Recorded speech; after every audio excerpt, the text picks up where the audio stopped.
يا صباح الخير والسعادة والجمال على عيونكم. أنا كده بادئة معاكم اليوم بتاعي بالفطار بتاعي، لأن إحنا دلوقتي الظهر، أيوة الظهر، لأن أنا نزلت النهاردة السوق. اشتريت، والله تعبت جدا. اشتريت شوية حاجات تلزمني كده أسبوعين تلاتة والله. الأسعار مش عارفة هي واخدانا على فين. كله بيغلى، من خضار للحمة والفراخ، اللي كل يوم السعر بتاعها بيزيد. وحتى العيش والله يا جماعة. يلا بقى كده عشان هفطر، وفطرت الحمد لله كده. بعد ما خلصت بقى ابتديت بقى ان انا غسلت الفراولة دي بسرعة عشان اعينها في التلاجة. بحب يعني انا وولادي بناكلها كده. دي ب 18 جنيه.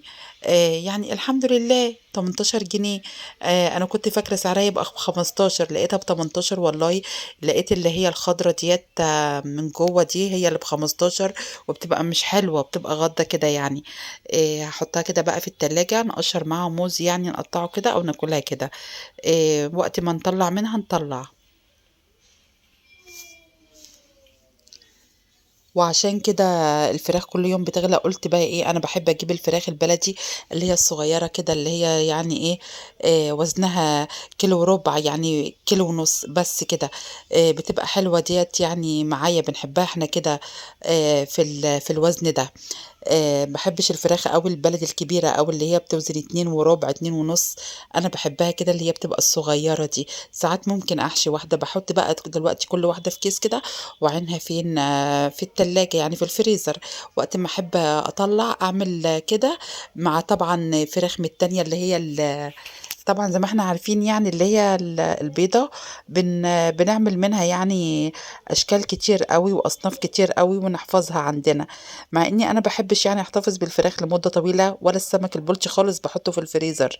أنا كده غسلتهم بكيسين ملح وليمون. وأدي اللحمة دي كمان أنا كده هغسلها وهعينها فين، برضو في أكياس وفي التلاجة. اللحمة دي ضاني، ودي لحمة عادية. قلت برضو ايه يعني، امشي حالي برضو جنب ايه يعني، في اي ايام يعني، جنب مثلا يعني ايه الفراخ. آه هبتدي برضو ان انا دلوقتي ايه، انا هفتحها كده بقى وايه، واغسلها اشطفها، ممكن اتبلها. اللي هي اللحمه الضاني ديت اعملها على الفحم يعني، مشويه في يوم. وجبه برضو كده يعني ايه، تنفع في اي يوم. والله يعني، هو طالما الواحد يعني قادر ان هو يجيب اي شيء في الوقت ده بسرعه يجيبه، لان تاني يوم ما بتلاقوش بنفس السعر. حتى الخضار، انا كده جايبه المحشي دوت يعني ايه، قلت برضو ايه هعمله النهارده. هتشوفوه معايا. ده يعني حوالي كيلو ونص بتنجان. وبرده ده تفاح اهوت، هو كان مع الشنطة يعني، في شنطة الخضار دوت التفاح ده. ده الكيلو ب30 جنيه برضو. والبتنجان برضو الأبيض، وجايبة كوسة وفلفل.